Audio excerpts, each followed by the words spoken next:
नमस्कार, बहुत स्वागत है आपका। आप देख रहे हैं गुलिस्तान न्यूज में, हूं आपके साथ सोनिका सिंह। बुलेटिन की शुरुआत करते हैं। तमाम बड़ी खबरों से आपको रूबरू कराएंगे और इस वक्त की सबसे बड़ी जानकारी सामने आ रही है उत्तराखंड से। उत्तराखंड में कोरोना का अपडेट आपको बता दें, 24 घंटे के अंदर राज्य में कोरोना के 16 नए केस और एक व्यक्ति की मौत हो गई है। सक्रिय मामलों की संख्या 389 पहुंच गई है और इसी के साथ उत्तराखंड में कोरोना से बचाव के लिए जागरूकता अभियान चलाया जा रहा है। यह उत्तराखंड सरकार की तरफ से कहा गया है। अभी कोरोना का खतरा टला नहीं है, सतर्क रहे। प्रशासन अपील कर रही है लोगों से। आपको बता दें, 24 घंटे के अंदर 16 नए संक्रमित मिले हैं और एक व्यक्ति ने कोरोना वायरस के चलते अपनी जान गंवा दी है। देखा गया था मौत का सिलसिला थमने लगा था, लेकिन एक बार फिर से कोरोना वायरस के चलते लोग अपनी जान गंवाने लगे हैं और 16 नए संक्रमित एक बार फिर कोरोना के मामले सामने आ गए हैं उत्तराखंड में। और सक्रिय मामलों की अगर बात करें तो संख्या 389 पहुंच गई है। हालांकि प्रशासन लोगों से अपील कर रहा है कि सतर्क रहे, सावधान रहे और जागरूकता अभियान चलाया जा रहा है राज्य में कोरोना वायरस को देखते हुए, क्योंकि खतरा अभी टला नहीं है। तीसरी लहर की भी आशंका है और दूसरी लहर का प्रकोप एक बार फिर से देखने को मिल रहा है।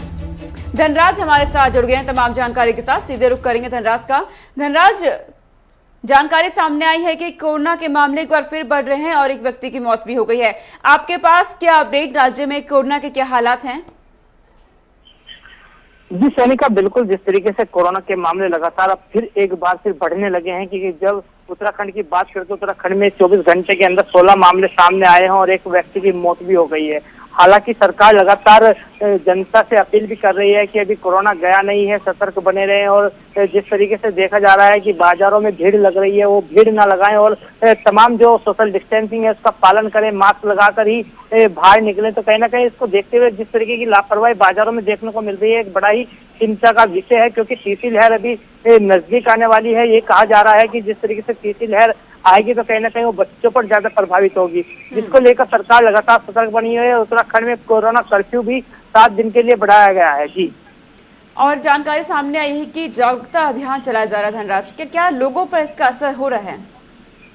जी सोनिका, बिल्कुल सरकार की तरफ से लगातार जागरूकता अभियान चलाया जा रहा है। तमाम लोगों से अपील भी की जा रही है कि वो कोरोना की जो गाइडलाइंस है उसका पालन करें, सोशल डिस्टेंसिंग का पालन लगातार करें और मास्क लगाकर रखें, सैनिटाइजर का पालन करें। लेकिन जिस तरीके से बाजारों की बात करें तो जब हम जीरो ग्राउंड पर उतरते हैं तो देखने में आता है कि लोग कहीं ना कहीं अभी भी लापरवाही बरत रहे हैं और सरकार लगातार उनसे अपील भी कर रही है कि अभी कोरोना गया नहीं है, सतर्क रहने की आवश्यकता है, क्योंकि अभी तीसरी लहर का अंदेशा जो जताया जा रहा है तो कहीं ना कहीं उससे जरूर खतरा बढ़ सकता है। हालांकि जिस तरीके से उत्तराखंड की बात करें तो अभी उत्तराखंड में जो मामले निकलकर सामने आए वो कहीं ना कहीं एक सीमित तक बने हुए हैं। हालांकि जो पड़ोसी राज्य हैं, अन्य राज्यों में मामले जरूर बढ़ रहे हैं, जिसको लेकर उत्तराखंड सरकार लगातार सतर्क भी नजर आ रही है और तमाम जो गाइडलाइंस है कोरोना की उसका पालन करने के लिए सरकार तमाम जो प्रशासन के अधिकारी हैं उनसे निर्देश भी जारी किए गए हैं। जी धनराज, वैक्सीनेशन की प्रक्रिया की जानकारी भी दीजिएगा, क्योंकि दिसंबर के अंत तक पूरे उत्तराखंड को वैक्सीनेट करने का लक्ष्य रखा गया है। जी सोनिका, बिल्कुल जिस तरीके से मुख्यमंत्री पुष्कर सिंह धामी की तरफ से एक दावा किया गया है कि दिसंबर तक सभी उत्तराखंड के जो नागरिक हैं सभी को वैक्सीन लगा दी जाएगी। हालांकि जिस तरीके से देखने में आ रहा है कि यदि सेंटरों पे देखा जाए तो तमाम सेंटर उत्तराखंड के अंदर बनाए गए हैं वैक्सीनेशन को लेकर और तमाम लोग वैक्सीन लगवाने के लिए आगे भी आ रहे हैं और तमाम तरह की वैक्सीन लगाई भी जा रही है। लेकिन लोगों में अब जागरूकता भी बढ़ने लगी है वैक्सीन लगवाने के लिए कि तमाम लोग वैक्सीन लगवाने सेंटर तक पहुंच रहे हैं। जिस तरीके से पहले की बात करें कि 2 वैक्सीन ही उत्तराखंड में लगाई जा रही थी, लेकिन अब 3 वैक्सीन उत्तराखंड में लगाई जा रही हैं और तमाम वैक्सीन जो लोगों को लग रही है वो तमाम लोग ऐसे हैं जो साफ तौर पर यही कहते हुए नजर आ रहे हैं कि वैक्सीन लगवानी जरूरी है, क्योंकि जिस तरीके से तीसरी लहर नजदीक आ रही है तो कहीं ना कहीं उससे बचने के लिए वैक्सीन का प्रयोग करना जरूरी है। अब ये देखने वाली बात होगी कि क्या दिसंबर तक ये दावा जो मुख्यमंत्री पुष्कर सिंह धामी का है वो पूरा हो पाएगा या नहीं हो पाएगा। जी धनराज, खतरा एक बार फिर बढ़ गया है तो अस्पताल कितने तैयार हैं?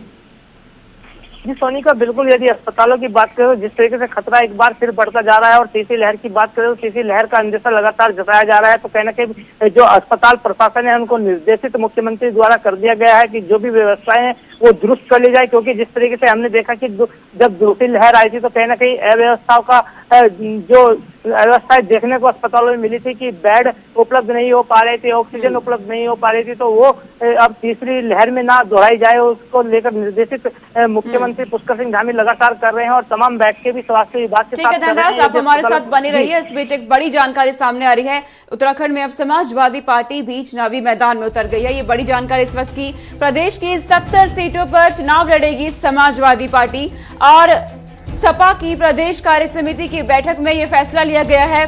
बड़ी जानकारी इस वक्त की सामने आई है उत्तराखंड से। जनता बीजेपी और कांग्रेस से निराश है, ये समाजवादी पार्टी की तरफ से कहा जा रहा है। महंगाई, भू कानून और पलायन मुद्दे के साथ जनता के बीच जाएंगे, ये समाजवादी पार्टी की तरफ से कहा गया है। दरअसल अगले साल 2022 में विधानसभा के चुनाव होने हैं और उससे पहले समाजवादी पार्टी ने भी उत्तराखंड की राजनीति में कदम रख दिया है और इस वक्त चुनावी सरगर्मियां लगातार उत्तराखंड में बढ़ती जा रही है।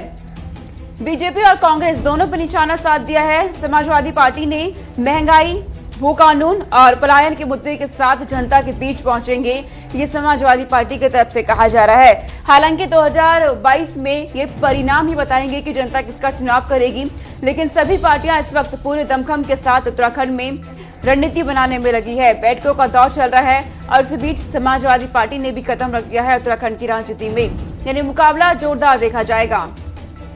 धनराज हमारे साथ लगातार जुड़े हुए हैं। धनराज, आपने सुना समाजवादी पार्टी ने भी अब चुनावी मैदान में कदम रख दिया है उत्तराखंड में, अब मुकाबला कितना जोरदार होगा?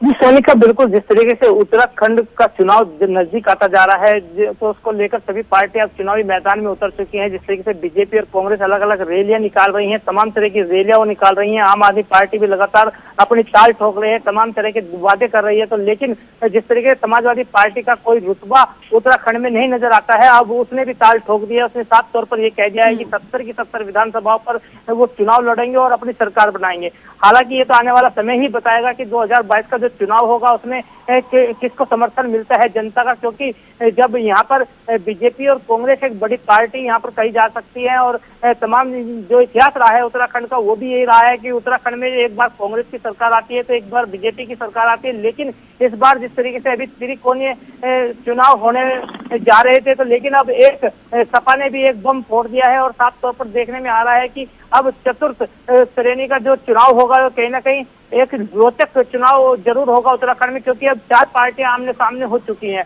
तो अब देखने वाली बात यही होगी कि आखिर जनता तक कौन अपनी पहुंच बना पाता है। हालांकि समाजवादी पार्टी ने साफ तौर पर यह भी कह दिया है कि जो चुनाव लड़ेंगे उनके कई मुद्दे उत्तराखंड के हैं। महंगाई का मुद्दा है, पलायन का मुद्दा है और साथ ही बेरोजगारी का मुद्दा है, तमाम भू कानून का मुद्दा है। तमाम मुद्दों को लेकर वो जनता के बीच जाएंगे और 2022 में अपनी सरकार यहाँ पर बनाएंगे। जी 70 सीटों पर चुनाव लड़ने का ऐलान कर दिया है सपा ने, कितनी मजबूत रणनीति बनाई जा रही है इनकी तरफ से? जी बिल्कुल, सपा के जो नेता हैं उनकी माने तो उनका साफ तौर पर यही कहना है कि जिस तरीके से हमारी पार्टी यूपी में एक तरीके से चुनाव लड़ती है और वहां पर सरकार ही बनाती है। हालांकि ये दूसरी बात है कि इस बार बीजेपी की सरकार बनी है, लेकिन अब उत्तराखंड में वो अपनी सरकार बनाएंगे और तमाम मुद्दों को लेकर वो जनता के बीच जा रहे हैं और तमाम रणनीति वो बना रहे हैं कि किस तरीके से चुनाव लड़ा जाएगा और किन किन प्रत्याशियों को वो मैदान में उतारेंगे। ये तो आने वाला समय ही बताएगा कि क्या सपा को समर्थन मिल पाता है या नहीं, क्योंकि ये इतिहास रहा है कि अभी तक सपा की एक भी सीट उत्तराखंड में नहीं आई है, क्योंकि पहले भी सपा चुनाव लड़ती आई है। हालांकि जो नुकसान सपा को होता है वो कहीं ना कहीं उत्तराखंड बनने के, जब उत्तराखंड निर्माण हुआ था तो कहीं ना कहीं जब मुलायम सिंह की सरकार उत्तर प्रदेश में थी तो कहीं ना कहीं जानकारी के लिए उठाना पड़ता है। जी तो कांग्रेस, बीजेपी और अब सपा अपना कदम रख चुके हैं चुनावी मैदान में। समाजवादी पार्टी ने कई ऐलान भी कर दिए हैं। हालांकि 2022 में देखना होगा कि जनता किसका चुनाव करती है। आगे रुक करते हैं, एक और बड़ी जानकारी सामने आ रही है उत्तराखंड से। कांग्रेस की परिवर्तन यात्रा का आज अंतिम दिन है। कांग्रेस ने परिवर्तन यात्रा निकाली, आज अंतिम दिन। इस यात्रा का महंगाई, कृषि कानून और बेरोजगारी पर सरकार फेल रही है, ये कांग्रेस की तरफ से कहा गया अपनी यात्रा के दौरान। लोगों में बीजेपी सरकार के खिलाफ नाराजगी है, ये कांग्रेस लगातार कह रही है। देश के अन्नदाता का हक छीन रही है बीजेपी, ये कांग्रेस की तरफ से लगातार आरोप लगाए जा रहे हैं बीजेपी पर। परिवर्तन यात्रा का आज अंतिम दिन है। 3 सितंबर को शुरुआत हुई थी कांग्रेस की तरफ से परिवर्तन यात्रा की और जनता के बीच पहुंच कर चुनावी माहौल बनाने की कोशिश की गई। आज अंतिम दिन है और महंगाई, कृषि कानून और बेरोजगारी पर सरकार फेल रही है, ये लगातार कांग्रेस की तरफ से कहा जा रहा है। साथ ही कांग्रेस दावा कर रही है कि अगले साल 2022 में सत्ता में काबिज होगी और कांग्रेस की सरकार बनेगी। हालांकि देखना होगा 2022 में क्या परिणाम रहते हैं। फिलहाल कांग्रेस की तरफ से तमाम दावे और तमाम वादे किए जा रहे हैं उत्तराखंड की जनता से। कांग्रेस की तरफ से यह भी कहा गया है कि देश के अन्नदाता का हक छीन रही है बीजेपी। जिस तरीके से किसानों का आंदोलन लगातार चल रहा है, इसे देखते हुए कांग्रेस लगातार कह रही है कि अन्नदाता का हक बीजेपी छीन रही है। उत्तराखंड की राजनीति की बात कर रहे हैं, सरगर्मियां लगातार बढ़ती जा रही है और परिवर्तन यात्रा का आज अंतिम दिन। विशाखा हमारे साथ जुड़ गई हैं तमाम जानकारी के साथ, सीधे विशाखा का रुख करेंगे। विशाखा, आज कांग्रेस की परिवर्तन यात्रा का अंतिम दिन है, अब क्या अपडेट आप देख रही हैं, क्या चुनावी माहौल उत्तराखंड में?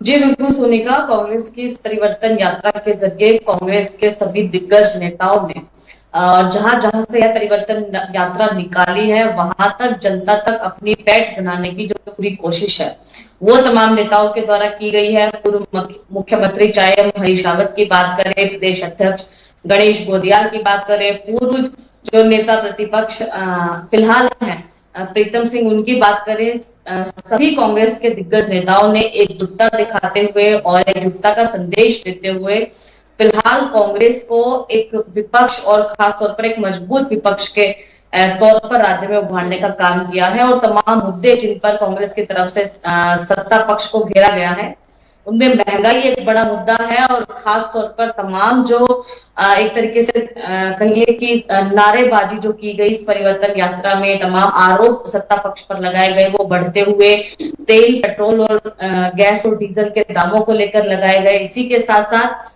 अगर हम बात करें तमाम जो फिलहाल किसानों के जो हालात हैं, उन पर कांग्रेस पार्टी ने भारतीय जनता पार्टी को, सत्ता पक्ष को पूरी तरीके से घेरने की कोशिश की और भारतीय जनता पार्टी के को कहा गया लेकर कि जिस तरीके से किसानों का हक, अन्नदाताओं का हक एक तरीके से भारतीय जनता पार्टी के द्वारा छीना जा रहा है। जो सुविधाएं, जो चीजें फिलहाल किसानों को मिलनी चाहिए, वो भारतीय जनता पार्टी चाहे वो केंद्र में हो या फिर राज्य सरकार पर भी उन्होंने सीधा तौर पर आरोप लगाया कि अन्नदाताओं की पूरी तरीके से अनदेखी की जा रही है। जी विशाखा, कांग्रेस लगातार कह रही है कि महंगाई राज्य में बढ़ रही है, लेकिन बीजेपी तो कह रही है कि नियंत्रण में है महंगाई। जी बिल्कुल, देखिए राजनीति शुरू हो गई है चुनाव को लेकर और आरोप और प्रत्यारोपों का जो दौर है वो पूरी तरीके से फिलहाल शुरू है। कांग्रेस के द्वारा जो आरोप फिलहाल लगाए जा रहे हैं, भारतीय जनता पार्टी उनको दरकिनार कर रही है और कह रही है कि ऐसा जो माहौल है वो केवल चुनाव को लेकर तैयार करने की जो विपक्ष की कोशिश है वो किया जा रहा है। लेकिन जिस तरीके से बात कर रहे हैं कांग्रेस की, तो कांग्रेस तमाम मुद्दों जो पिछले 4 साल में कहीं ना कहीं सरकार जिन मुद्दों पर फेल हुई है और जिन मुद्दों पर तमाम जो विपक्ष पार्टियां हैं, अन्य विपक्षी पार्टियों की अगर हम बात करें, वो सरकार को घेरने का काम कर रही है, उनमें कांग्रेस भी है और बड़े जोर शोर से इन तमाम मुद्दों को कांग्रेस के द्वारा उठाया जा रहा है। आप देखिए जिस तरीके से चुनाव से पहले कांग्रेस अलग अलग गुटों में नजर आती थी, वो एकजुटता इस परिवर्तन यात्रा के द्वारा दिखाई गई है। तमाम जिलों से, अलग अलग जिलों से जब ये यात्रा निकली तो सभी जो दिग्गज नेता हैं कांग्रेस के, उन्होंने एकजुटता दिखाकर यह कहा कि अब पिछले 4 साल का जो कार्यकाल है, जो कमियां उनके द्वारा गिनाई गई और भारतीय जनता पार्टी से सत्ता पक्ष अब जनता पर निशान है। और जिस तरीके से परिवर्तन यात्रा का नाम रखा गया, तो जाहिर तौर पर परिवर्तन जनता इस बार चाहती है और आगामी विधानसभा चुनाव में यह बिल्कुल इसके जो नतीजे हैं वो देखने के लिए मिलेंगे। ऐसा कल मुख्यमंत्री, जो पूर्व मुख्यमंत्री हैं हरीश रावत, उनके द्वारा जो परिवर्तन यात्रा का अंतिम दिन था उसमें कहा गया। ठीक है विशाखा, तमाम जानकारी आपने दी, बहुत शुक्रिया तमाम जानकारी हम तक पहुंचाने के लिए। तो उत्तराखंड में कांग्रेस का परिवर्तन यात्रा का आज अंतिम दिन और इस दौरान लगातार चुनावी माहौल बनाने की कोशिश की गई और बीजेपी पर भी जमकर निशाना साधा गया है कांग्रेस की तरफ से। हालांकि अब देखना यह होगा कि जनता किसका चुनाव करती है, आशीर्वाद देती है या फिर परिवर्तन की ओर जाती है। आगे रुक करते हैं, एक और बड़ी जानकारी सामने आ रही है उत्तराखंड से। मौसम एक बार फिर से बदलने जा रहा है उत्तराखंड का। मौसम विभाग की तरफ से अपडेट जारी किया गया है, उत्तराखंड में जमकर बरसेंगे बादल, ये कहा गया है मौसम विभाग की तरफ से। मौसम विभाग ने येलो अलर्ट भी जारी किया है राज्य के लिए। मौसम विभाग की तरफ से कहा गया है कि नैनीताल और पिथौरागढ़ में भारी बारिश की संभावना जताई गई है मौसम विभाग ने। और कई इलाकों में आकाशीय बिजली गिरने की संभावना भी जताई गई है। लगातार तेज बारिश का दौर उत्तराखंड में देखा जा रहा है और मौसम विभाग की तरफ से एक बार फिर से अपडेट जारी किया गया है। उत्तराखंड में बादल जमकर बरसेंगे और मौसम विभाग ने येलो अलर्ट भी जारी किया है राज्य के लिए और कहा गया है कि कई इलाकों में आकाशीय बिजली गिरने की संभावना भी है। ऐसे में आप बहुत सतर्क रहे और सावधान रहे, क्योंकि अगर आप घर से बाहर निकलते हैं तो आपको मुश्किलों का सामना करना पड़ सकता है। हालांकि प्रशासन की तरफ से लगातार अपील लोगों से की जा रही है कि पहाड़ी क्षेत्रों में जाने से बचें, क्योंकि तेज बारिश के बाद सबसे ज्यादा असर पहाड़ी क्षेत्रों में देखा जाता है। फिलहाल उत्तराखंड का जिक्र कर रहे हैं तो इस वक्त तबाही देखी जा रही है। उत्तराखंड में लगातार तेज बारिश के बाद कहीं बादल फटने की खबरें, तो आकाशीय बिजली गिरने की, और कहीं भूस्खलन तो कहीं पहाड़ दरक रहे हैं। ऐसे में सबसे ज्यादा चुनौती लोगों के लिए बन गई है, स्थानीय लोगों के लिए चुनौती बन गई है। आजीविका पर खतरा मंडराने लगा है लोगों की। हालांकि सीएम पुष्कर सिंह धामी लगातार जायजा ले रहे हैं और हवाई सर्वेक्षण उनकी तरफ से किया जा रहा है। अधिकारियों को निर्देश दिए गए हैं कि तमाम सुविधाएं लोगों तक पहुंचाई जाए, खाद्य सामग्री से लेकर के दवाइयां तक कहा गया है अधिकारियों को कि स्थानीय लोगों तक पहुंचाया जाए, क्योंकि जिस तरीके से तेज बारिश का दौर चल रहा है, नदियों का जल स्तर इस वक्त बढ़ा हुआ है और पानी सड़कों के जरिए घर तक पहुंच रहा है। उत्तराखंड से हमारे ब्यूरो चीफ धीरेन्द्र प्रताप सिंह हमारे साथ जुड़ गए तमाम जानकारी के साथ। धीरेन्द्र, मौसम विभाग की तरफ से कहा गया है कि एक बार फिर जमकर बरसने वाले हैं बादल उत्तराखंड में। अब मौसम इस वक्त का कैसा है और आपके पास क्या जानकारी? बिल्कुल देखिए, 3 दिन का येलो अलर्ट जारी किया गया, खास नैनीताल के लिए भारी बारिश होने की संभावना भी मौसम विभाग ने जताई है। और मौसम विभाग ने कहा है कि उच्च हिमालयी क्षेत्रों की ओर जाने से लोग बचे तो ज्यादा बेहतर होगा। इसके साथ ही मैदानी इलाकों में गरज चमक के साथ आकाशीय बिजली गिरने की संभावना मौसम विभाग ने जताई है। तो 3 दिन का ऑरेंज अलर्ट है। और अभी की बात करें, आज की बात करें, तो मौसम जो है देहरादून की जो बात करें, यहाँ पे भी हल्की बारिश हो रही है, लेकिन जो पर्वतीय इलाके हैं सोनिका, वहां पे भारी बारिश की संभावना है। लेकिन अभी वहां पे बरसात का क्रम लगातार जारी है सोनिका, और जिस तरह से बरसात लगातार चल रही है उसकी वजह से कहीं कहीं हल्के फुल्के भूस्खलन और छोटे छोटे संपर्क मार्गों के बंद होने की जानकारी भी सोनिका आ रही है। और ये जानकारी भी दीजिएगा धीरेन्द्र की लोगों के लिए कितनी चुनौती हो गई है, खासकर स्थानीय लोगों के लिए, क्योंकि जानकारी भी सामने आई है कि कई लोगों के घर तबाह हो गए हैं इस वक्त। उनका देखिए, बिल्कुल अभी एक्यूरेट डाटा तो सरकार ने नहीं जारी किया है, और जब तक सरकार के पास एक्यूरेट डाटा नहीं आता, ये नहीं कह सकते कि किस संख्या में लोगों को धन की हानि हुई है या संपत्ति की हानि हुई है। लेकिन जो हमारे संवाददाताओं द्वारा जो खबरें मिल रही है अलग अलग जिलों के स्टिंगर्स द्वारा, उसमें जरूर इसका पूरा असर बरसात का दिखाई पड़ रहा है और कई जगह लोगों के घरों के इससे प्रभावित होने की सूचना मिल रही है। सोनिका, शायद शाम तक सरकार कोई डाटा जारी करे कि आपदा प्रबंधन विभाग द्वारा कि कितने नुकसान हुआ है, कितने घरों को नुकसान हुआ है, ये सारे डाटा भी आने बाकी है। लेकिन निश्चित रूप से इस मौसम में घरों को भारी बारिश का जो एक प्रभाव होता है वो पड़ता है, उसकी वजह से नुकसान भी होता है और तमाम जो सड़कें हैं वो बंद हो जाती हैं। उसकी वजह से जो जनजीवन है वो अस्त व्यस्त हो जाता है सोनिका। और जो हिमालयी क्षेत्र है वहां पे खासकर ये दिक्कतें ज्यादा होती हैं और इस तरह की दिक्कतें पूरे मानसून भर बनी रहती हैं। और इसीलिए लगातार ये जो मौसम है सरकार के लिए एक चुनौती की तरह होता है, क्योंकि उनको न केवल सड़कों को रिस्टोर करना होता है, उन्हें फिर से खोलना होता है, बल्कि जो आम जनजीवन है उसको भी पटरी पे लाने की उनकी जिम्मेदारी होती है। हर साल यही तस्वीरें धीरेन्द्र देखने को मिलती है, तो प्रशासन की तरफ से कोई ठोस कदम क्यों नहीं उठाए जाते? बिल्कुल सोनिका, देखिए, ठोस कदम उठाने की अगर बात करें तो जो नेचुरल जियोग्राफी है उत्तराखंड की, जो भूगोल है यहाँ का, वहाँ पे कोई अस्थायी इसकी व्यवस्था होना बड़ा नामुमकिन होता है। क्योंकि आप देखिए, बड़ी मात्रा में, बड़ी संख्या में जो पहाड़ हैं वो कच्चे पहाड़ हैं, मिट्टी के पहाड़ हैं। बनिस्बत आप अगर जो महाराष्ट्र और मध्य प्रदेश के जो पहाड़ है उनसे अगर तुलना करें, वहाँ पत्थर के पहाड़ ज्यादा हैं। तो एक कारण ये भी है कि सबसे नया पहाड़ है हिमालय क्षेत्र का और अधिकतर मिट्टी के पहाड़ है। इसलिए जब बारिश होती है धीरे धीरे मिट्टी में सीलन आती है और वो भसकने लगती है, यानी इसी वजह से जो है भूस्खलन भी आते हैं। उसके बाद जिस तरह से पहाड़ों में मानवीय गतिविधियां बढ़ी हैं, जो इकोसिस्टम है वो भी यहाँ पे प्रभावित होता है। आपको बता दें, उत्तराखंड का एक बड़ा हिस्सा इको सेंसिटिव जोन के तौर पे भारत सरकार ने एक तरह से आइडेंटिफाई किया हुआ है। तो वहां पर भी जब मानवीय गतिविधियां होती हैं तो उसका पूरा जो है प्रभाव इकोसिस्टम पे पड़ता है। उसकी वजह से भी पहाड़ में इस मौसम में तमाम दिक्कतें आती हैं। तो उनका अस्थायी प्रबंध करना ये एक बहुत बड़ा सवाल है। शायद भविष्य में इसका चल के कोई जवाब सरकारें खोज सके या ढूंढ सके। फिलहाल इसका तो अस्थायी ही एक हल होता है कि जहां भी नुकसान हो सरकार वहां पे अपनी मशीनरी द्वारा उस नुकसान को दूर करने का प्रयास करे, उसकी भरपाई करे और जो जनजीवन प्रभावित होता है उनको सामान्य तौर पे पटरी पे लाने की कोशिश करे। और ये करते हुए प्रशासन प्रायः हर साल दिखाई देता है। सोनिका, धीरेन्द्र, सड़कों का भी जिक्र करेगा। जिस तरीके से आपने जानकारी दी कि इस वक्त कई सड़कें बंद है और नुकसान हुआ है बेहद, ऐसे में कहाँ तक खोलने का काम उन्हें पहुंचा है?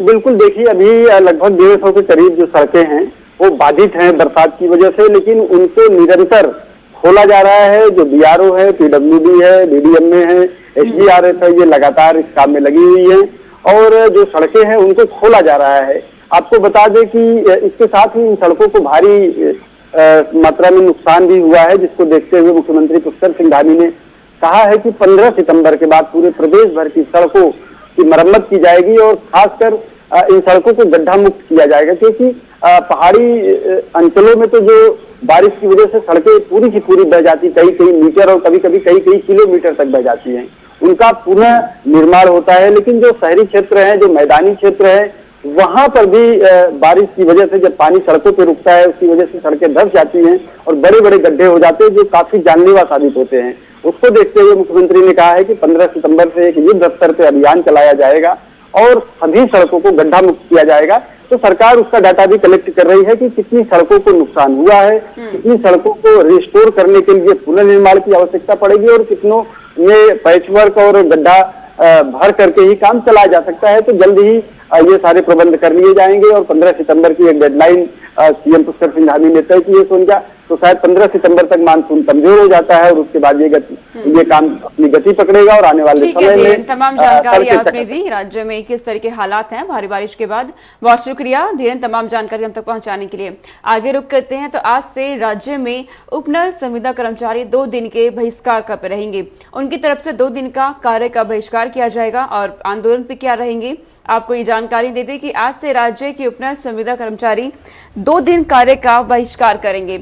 उपनल कर्मचारी संयुक्त मोर्चा के प्रदेश संयोजक योगेंद्र विशाल ने कहा कि संविदा कर्मचारियों को वर्षों की सेवा के बावजूद मात्र 10 से 12,000 रुपए मानदेय दिया जा रहा है और उन्हें यह मानदेय भी समय पर नहीं मिलता। कर्मचारी आंदोलन नहीं चाहते लेकिन लगातार अनदेखी कर इन्हें इसके लिए मजबूर किया जा रहा है। उन्होंने कहा कि शासन की ओर से उपनल कर्मचारियों को न हटाने का आदेश जारी किया गया। इसके बाद भी सेल्स टैक्स से 49 और विद्युत विभाग से 12 कर्मचारियों की सेवाएं समाप्त कर दी गई हैं। तो आज से उपनल संविदा कर्मचारियों का 2 दिन कार्य का बहिष्कार किया जाएगा। मानदेय नहीं बढ़ने के चलते ये बहिष्कार किया जा रहा है कर्मचारियों की तरफ से। चलिए आगे रुक करते हैं। शिक्षक दिवस के अवसर पर सीएम पुष्कर सिंह धामी की तरफ से शिक्षकों के लिए बड़ी घोषणाएं की गई। शिक्षक दिवस के अवसर पर सीएम पुष्कर सिंह धामी ने वीरचंद्र सिंह गढ़वाली औद्योगिकी एवं वानिकी विश्वविद्यालय भरसार के कुलपति प्रोफेसर अजित कुमार कर्नाटक को कुलपति ऑफ द ईयर सम्मान से सम्मानित किया गया। मुख्यमंत्री ने कहा अगले 10 साल में उत्तराखंड को अनेक क्षेत्रों में अग्रणी राज्य बनाने के लिए राज्य सरकार प्रयासरत है। अधिकारियों को प्रत्येक कार्य दिवस में 2 घंटे जन समस्याओं को सुनने और उनके समाधान करने के निर्देश भी दिए गए हैं।